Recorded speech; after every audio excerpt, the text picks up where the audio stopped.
You're listening to Stand Out Get Noticed, episode 211.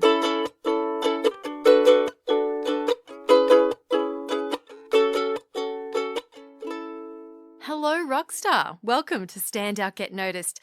I'm Christina Canters, speaker, coach, and founder of The C Method, where I help high-performing professionals and business leaders to build powerful communication skills. You can learn more at thecmethod.com. This week, we're diving into the topic of your inner wisdom, also known as your intuition. Now, intuition can be described as the ability to understand something instinctively without the need for conscious reasoning. Now, let me ask you this. Have you ever made a decision based on logical, conscious reasoning? You might have weighed up the pros and cons, asked your friends and mentors, but when you finally made the decision, it still didn't feel right. Has that ever happened to you? I know it's happened to me. That feeling that you get, that is your intuition speaking, or your voice of inner wisdom. Now, learning to connect and listen to your inner wisdom is a powerful skill we can all develop to help us make better decisions that align with our values and our bigger life purpose. We can use our intuition with everyday decisions, such as, what do I have for lunch? What do I say in this meeting? And it can range all the way up to the big decisions, such as, do I make a career change? Do I end this relationship? And to help us dive into this topic and unpack what intuition is and how powerful it can be, I'm really excited to introduce you to my guest, human behavior specialist and coach Phoebe Kuhn. Phoebe is a journalist, she's a filmmaker, a soon-to-be author, and a creative storyteller and a coach all in one. She works with chronically depressed women who long to be in the spotlight, those who are ready to be seen, transformed, and broken free. She brings her clients the art of transformation by activating their creative field of play. You can learn more about Phoebe and connect with her at phoebekuhn.com, and that's Phoebe spelled Phoebe Kuhn, Kuhn.com. Phoebe and I met at a conference we were both speaking at, and I was taken by her beautiful energy and her deep sense of spirituality. So, of course, I asked her to join me on the show. In this conversation, Phoebe and I discuss what intuition is, why it's important to reconnect with ourselves, and how we can learn to trust ourselves, make the best decisions for us, and to live our most authentic lives. You may not believe it right now, but you're about to discover that you are the wisest person you know. I hope you enjoy this conversation with Phoebe Kuhn. I have been on a really remarkable journey that's really culminated over the last year and a bit. And it's come through in the work that I do with my clients as well as my own life. And the biggest takeaway and what's really kind of helped a lot of that transition and that journey of discovery has been the realization that within me, as within all of us, there is a really, really profound intuition and wisdom that most people really overlook. And in the process of overlooking that, we really disempower ourselves. And so when we're looking for, the self-mastery and when we're looking for rising to our own potential, the key to that is going within. And it's really finding the answers that are already there, knowing that you are absolutely infinite. Love that. Do you have a specific example or do you remember a moment when you were able to trust in your inner wisdom and change and make that empowering decision for yourself? Oh, so many examples. So hard to pick just one.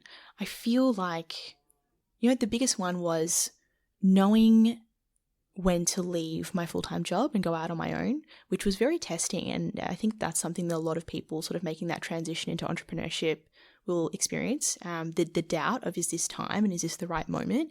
And the truth is that the readiness is something that people really struggle with. And that was a question that I was asking myself for many months. And so my mind, like the voice of my ego was sort of telling myself, but what about this and that and that? And that, that was really the voice of my saboteur really trying to say, but we're not ready. But my intuition knew that it was time to leap. And as long as I would be able to continually follow those instructions, that I would always be looked after. As long as I could listen and action, that I'd always be guided into something greater than my physical self would really be able to see. Why do you think it's so important that we learn to listen to ourselves? I want to share an example of a story here that I think will really resonate with a lot of people. You know, when Steve Jobs did his commencement speech at Stanford, and he really emphasized the importance of listening to intuition. So the value of intuition and following that inner wisdom is that it doesn't actually make any logical sense, right?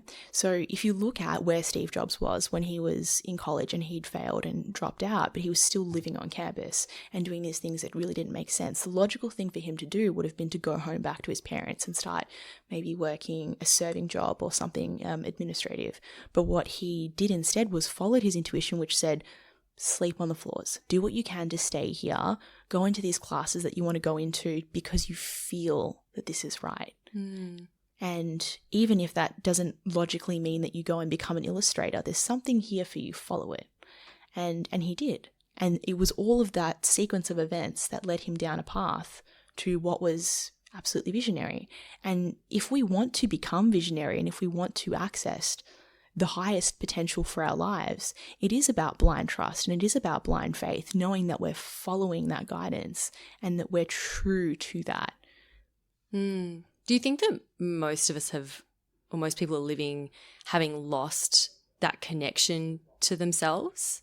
Absolutely. I think that there are a lot of people who are experiencing a disconnection to themselves. And I want to reference a really great book that I read last year called Lost Connections by Johann Hari, where he talks about the unexpected causes of depression. And one of those causes is disconnection from self, which I believe is really the root cause of our disconnection from others. Can you explain more about that? Absolutely. So I feel like we are living in an age where we are very connected through technology, greater than we've ever been before, and it's really easy to obviously communicate, but we're at a point where we're really, really disconnected in our ability to connect authentically and deeply with each other. So we have less vulnerable moments. We have less depth in our ability to relate to one another because everything seems to be a lot more around how we want others to perceive us, which is evident through the rise of how we profile ourselves on social media and online. So when we're able to effectively cultivate a depth of relationship to ourselves where we are living authentically and according to our truth, following the instructions of our intuition, we don't care how that looks to the outside world. We don't care if our mums are thinking or our friends are thinking that, what are you doing, sleeping on a dorm room floor, picking up rubbish, going to illustrative classes. We know that there's an authenticity in what we're doing, and subconsciously the people around us can sense that. Because we are all animals, and so we can sense things without knowing what it is that we're picking up. And vibrationally, when people are sensing that, they do want to follow you, and they want to ask you, what are you doing that is so miraculous that doesn't really make sense? And that is how leaders are born. So it's quite magnetic. Absolutely. People are drawn to you and they don't know why, but it's because you are listening to yourself and you've got this sense of calm and peace about you because you are living your true authentic self. Is that what you're saying? Absolutely. It's the deep inner knowing. It's the certainty. Oh, so you were saying before that doing that means not listening to your parents or to society or what, your university or whatever's telling, outside forces. But that's so hard because we've spent our entire lives growing up making our decisions based on what we think is the right thing to do, like what we're told. Absolutely. Right? So how do you I don't want to say overcome that because I don't know if you ever really overcome that, but how do you better learn to manage that and minimize it? And this is a challenge that we all go through and experience throughout our lives and to greater degrees, right? The degree to which we can really see beyond the restrictions and the confines of, first our family home, right? And then our friendship circles and communities. And then, as a nation, our larger sense of social and cultural dogmas.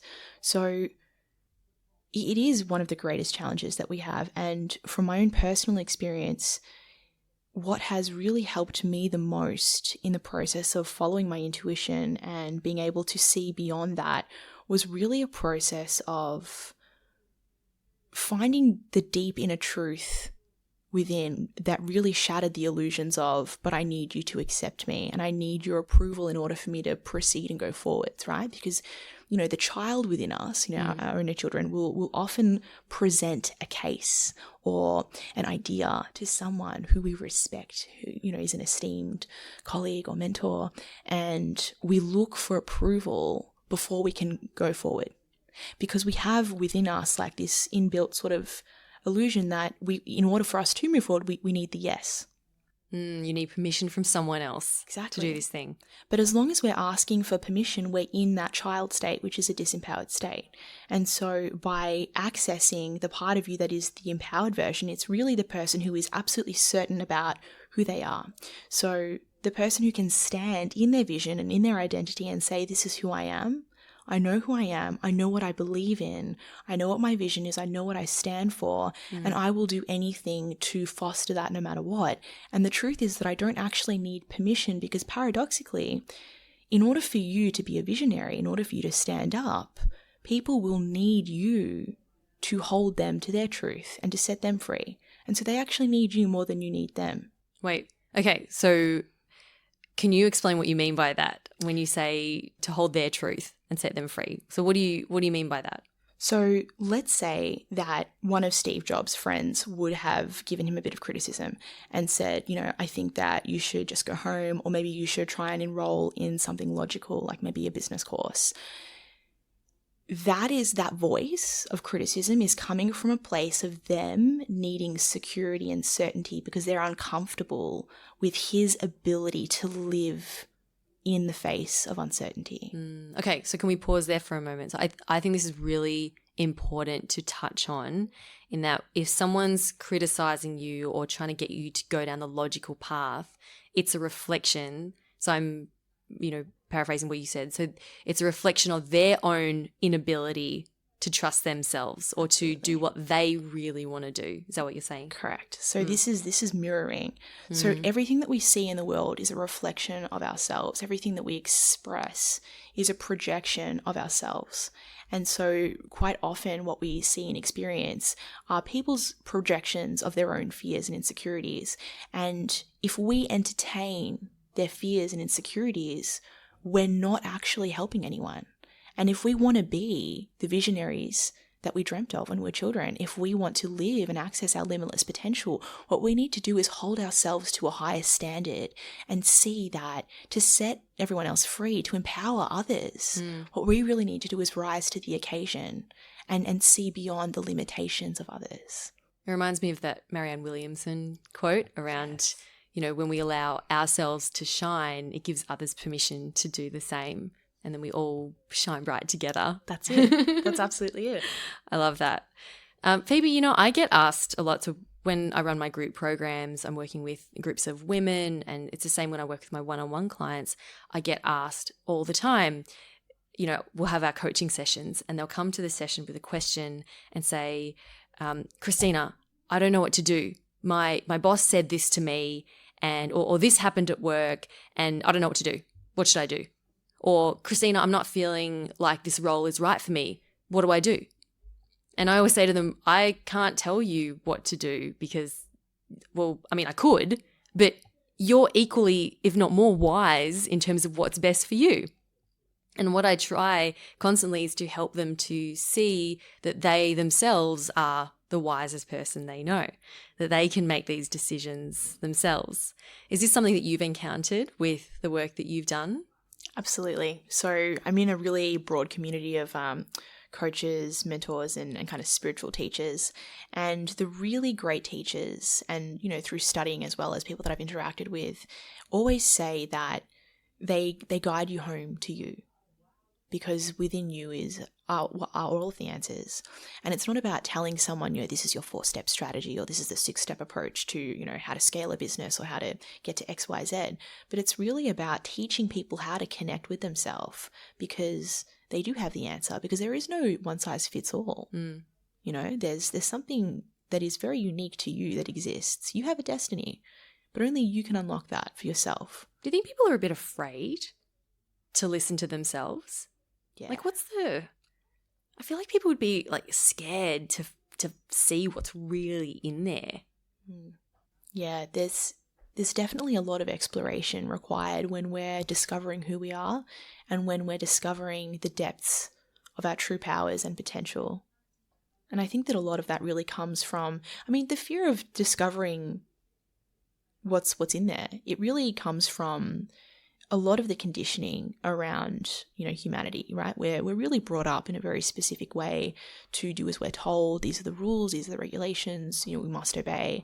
And anything that defies any of those rules is quite scary. And so the concept of really becoming autonomous and going against the herd actually really threatens our tribal consciousness, and it threatens the possibility of being accepted and loved. And so it kind of goes against our sort of core processing as a species. Just go do your own thing as opposed to follow what everyone else is doing, fit in, be liked, be accepted. Because if you go in and you discover who you really are, what if you discover that you have a gift within you that's so different and then you can't go back? And then you realize, well, what if I have this incredible talent for singing and I never knew? You've got an obligation to sing, right? That's your talent. That's your gift. Wouldn't it be a lot easier to just not know and live in ignorance? Hi Rockstar, I want to take a quick break to let you know that applications are now open for the C Method Apprenticeship Program, which is my brand new program for speakers, coaches and consultants. In this 13-month program, you will learn everything I know about creating a thriving coaching and speaking business that aligns with your values, your authentic communication style, and your purpose. I will be your coach, your mentor, your business advisor, accountability partner, and dedicated evangelist for 13 months. So if you're ready to make big changes in your business and take it to the next level of success and profitability, and you resonate with the way that I've built my brand and my business, and you want to learn from me as someone who's been there and done it all before, then I invite you to apply for the apprenticeship program. Go to thecmethod.com/apprenticeship for more information and to apply. You'll be asked to answer a few questions, and then we'll set up an in-depth discovery call to explore your goals, your challenges, and to see if the program is a good fit for you. Again, that's thecmethod.com/apprenticeship. I look forward to speaking with you. Okay, back to the show. These days a lot of people talk about having mentors and, it's so important to have a mentor to look up to, surround yourself with people who are smarter than you and, ask people for help and blah, blah, blah. What is the difference between having a mentor and using them as, as a guide to help you get to the next step? Is there a point what point do you trust and listen to yourself or then ask someone else for that advice? As someone who has really had a lot of mentors over their lifetime, I can tell you that I've definitely been very guilty of over outsourcing. Like your questions. Absolutely, absolutely. And, I've always been a very studious person and someone who's looked for a lot of acknowledgement in everything that they've done. So to have someone that I really respected, who I held in high esteem, to tell me, you're doing great, or this is, do this instead, was something that I really looked out for quite a lot. And I realized recently that in the process of really going straight away to some people and go, I've got a new idea for a startup, or I've got a new idea for this and I want to pitch it to you, that what I was immediately doing was actually seeking their approval rather than the feedback. And I was taking everything very, very literally rather than taking the pearls of wisdom from their knowledge. It was very instructional. So there are a lot of people who will go to their mentors and take things very literally, like an instruction manual, but there's no instruction manual for life, So your unique business or your unique path can only really be guided by what you intuitively know to be right for you. What your mentors can do is share their experiences, introduce you to broader networks, and share depths of knowledge about particular industries or mechanics. But in terms of the next right step, whether something's a yes or a no, only you know that. Only you can feel that deep within your body, within your gut. I love that you brought up that you mentioned the difference between seeking feedback and seeking approval.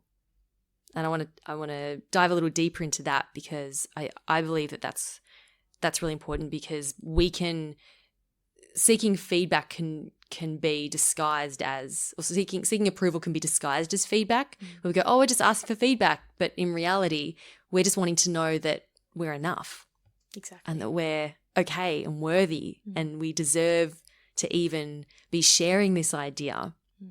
How do we know when we're just seeking approval as opposed to actually asking for advice and, like you said, using that and then applying it to our own problem instead of taking it like an instruction manual? So what I've personally found to be a real game changer for me here is when I feel the need to go and share something with someone, am I asking myself and really identifying and cultivating this practice of asking yourself first, what am I looking for here? What is my intention behind sharing what I'm about to share? Am I sharing from a place of joy because I'm excited to share and then whatever comes back is welcome? Am I sharing because I want a particular reaction? And, that comes across with our relationships, with our family, with our friends, and if we're sharing out of excitement, nothing in return, there are no stakes. If we're sharing because we want them to say, oh, great, well, now I believe in you. Oh, great, now you've proven, then we know, right? And so when it comes to feedback, if we're asking specifically for feedback, again, it's like, do we intentionally know that there's maybe a piece missing or that something feels like it's not quite right, but we don't know what that missing piece is and we just need someone to be a mirror and a reflection to see a blind spot that we might have? Or are we looking for something specific? So really, like searching for that particular answer, Yeah. kind of like, oh, I have this idea. I'm not quite sure if it's going to work. But then the first person you talk to and they say, oh, I don't think that would work. They go, oh, yeah, I thought so too. And it like validates, that little fear that I had that it wouldn't work. And then you've just completely locked yourself off from pursuing that idea. Yeah, it's kind of trusting like the really fine nuance of knowing that there is feedback required. So when you've got an idea to present or a case to present, it's you asking, is this complete? Is it ready? Am I happy with it? Or there's something kind of missing here. I don't know what it is. And I'm just going to ask a few people, or there's maybe one person in particular. I want their thoughts on it because I know that there's something missing. And that's when it's genuine feedback, It reminds me also of when you're on the other foot, right? If someone's come to you, so if you're listening to this, if let's say someone comes to you, maybe you've got a team at work, maybe you've got children, maybe you've got, close friends who come to you for help or advice, say, hey, what do you think I should do here? I think it's also important to become aware of that and realizing that, oh, maybe me telling them what to do is not going to be the most helpful thing for them. And maybe this is something that I can simply guide them around finding the answers themselves. Like I remember I had one client say to me, I had this situation in a meeting where a colleague said this to me and the client came to me and said, what do I do in that situation? I felt really, frustrated or angry. What do I do? And I said to her, if you were advising someone else on what to do in this situation, what would you tell them? And she said, oh, easy. I'd tell them to stay calm, take a step back, gather your thoughts, and then blah, blah. And I said to her, you just gave the answer. And she's like, oh my God. Didn't even realize that. I was like, there you go. So I think, thinking about what would I advise someone else to do in this situation, you can literally do that when someone else comes to you for help. But then you can also use that when you're facing your own difficult decisions. Absolutely. Yeah, practicing that question, right? Self-inquiry. So powerful. Now let's talk about some other how-tos, because I know we've talked about this topic, fairly broadly and what it means for us and why it's important. And you mentioned before one thing that's helped you as well. What are some other things that people can do to start connecting more deeply with themselves? Because I think it's not so much about trying to find the answers all straight away and going, oh, I need to know what to do from now on. But I think it's starting with that connection to yourself. So what would be your advice. Now we're in advice giving mode. What are some of your suggestions that we can explore? Awesome. So the art of self-connection. Beautiful topic. I personally, straight away would say practice and cultivate a time that is yours daily, where you can either meditate or journal and really practice getting out of the mode where you're consciously, engaging with other people, but you're actually just in your own sort of being, and you're really disconnecting from the noises of the outside, right? So that kind of starts you in your journey inwards. And then really this is probably something that I've never heard anyone else do before, but it's something that intuitively came to me as a suggestion, and I've sort of started implementing it with some of my clients. And it's been a process of starting to talk to yourself as though you have a soul, or as though you have kind of like a higher part of you, right? So, there is a lot of research that shows that we have two brains, or some research that shows we have three brains, but we essentially have a lower sort of immanent animal mind, which is our reptilian brain, and we have a higher mind, which is our prefrontal cortex, and that's the forward center of our brain where we're thinking and planning, we have executive decision making. So if you can separate those two parts of you and really identify that when you have a lot of fear coming up and anxiety coming up, that's not you, but that's just kind of a lower part of you that is reacting to survive, right? And separating yourself from that, from those thoughts, and then really identifying with those higher thoughts that come through and asking yourself questions, practicing and cultivating the art of asking, what is it that you really want to do? Or even asking your body, hey body, what do you need? And so many of us don't do that. It's so simple. I remember I was talking to a colleague once, and she said, when was the last time you asked yourself what your body needed? And I asked, and it told me, it said, I really need some rest right now. Can you take a few days off? Or I'd really love some cacao, or I'd love this very in particular, go have a bath. And I was like, that's great. It actually, your body has all the answers. So practicing asking, and then knowing that you will get a response eventually actually builds it, because listening to your intuition is like a muscle that you practice, and it strengthens, and your ability to ask, inquire and receive is strengthened over time the more you listen. Something that I used to struggle with was, it's a very simple example but very clear to me, when I'm at a restaurant or I'm at a food court, let's say, and it's time to pick a meal, I will use my rational brain to look at the menu and go, okay, so that one looks healthy, or that one doesn't look healthy. That one looks, more expensive than that one. And I will use my rational brain to decide what I'm going to get.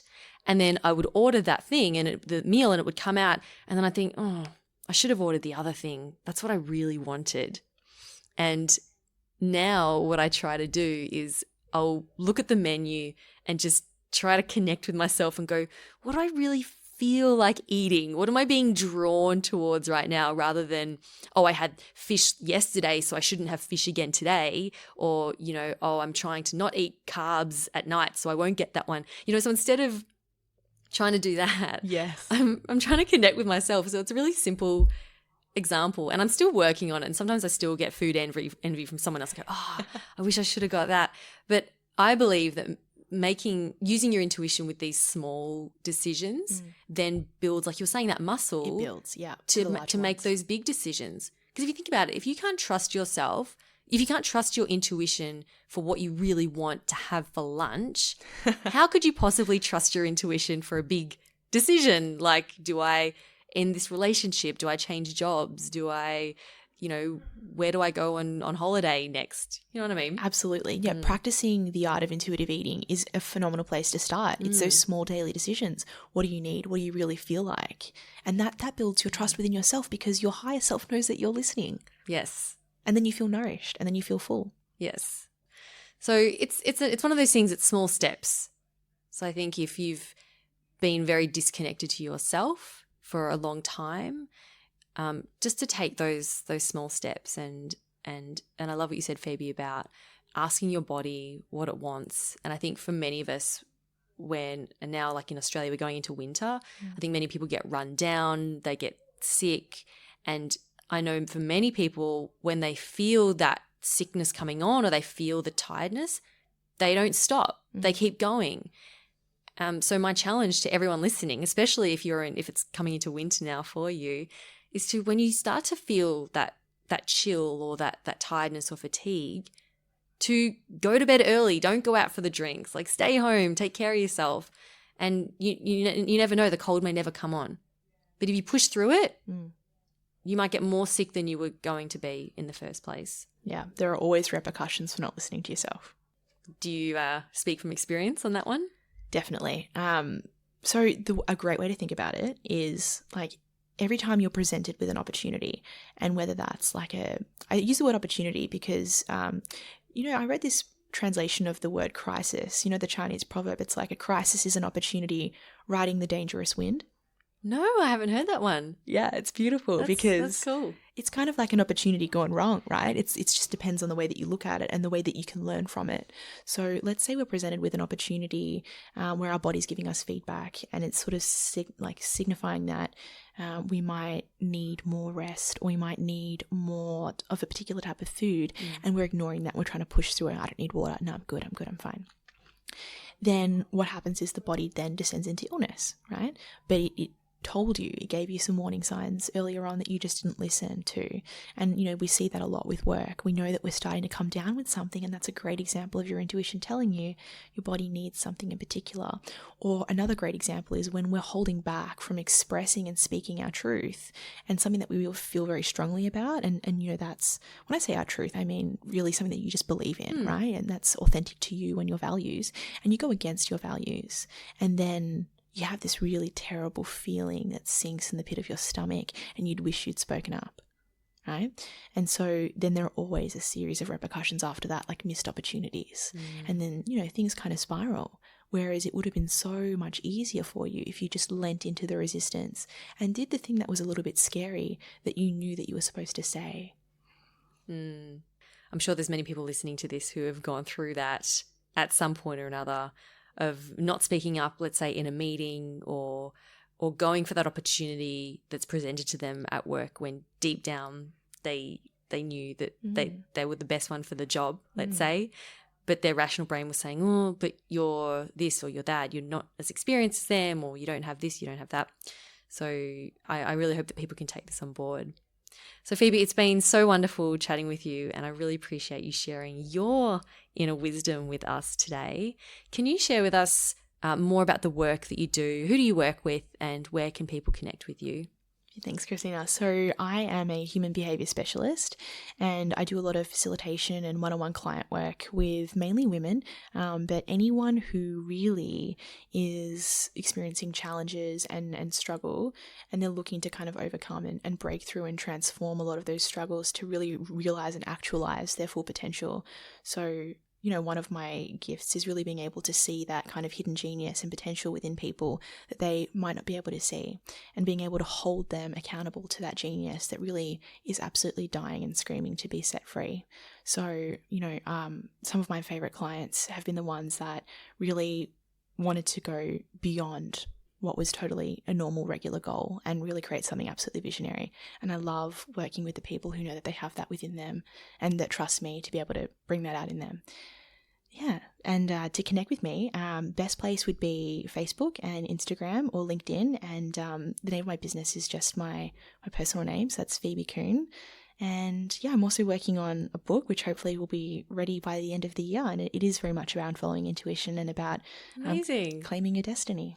Great. And I'm assuming you followed your intuition on that one. Absolutely. It's another separate story, hopefully another time, be able to share how I met my publisher and book mentor. Love it. Thank you so much, Phoebe. A huge thanks to the wonderful Phoebe Kuhn for being such an amazing guest on the show this week and being open and vulnerable with us.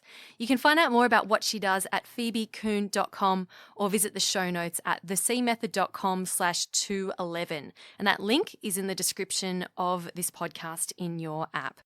Now, if you're feeling inspired by this episode to connect more with yourself and start listening more to your deep inner wisdom, then I encourage you to share it with someone who would also find it valuable. You sharing the podcast makes a big difference to getting the message out there and getting the podcast out to more people. So I thank you for that. And that brings this week's episode to a close. Thank you for spending some time with me today. I'll talk to you next week.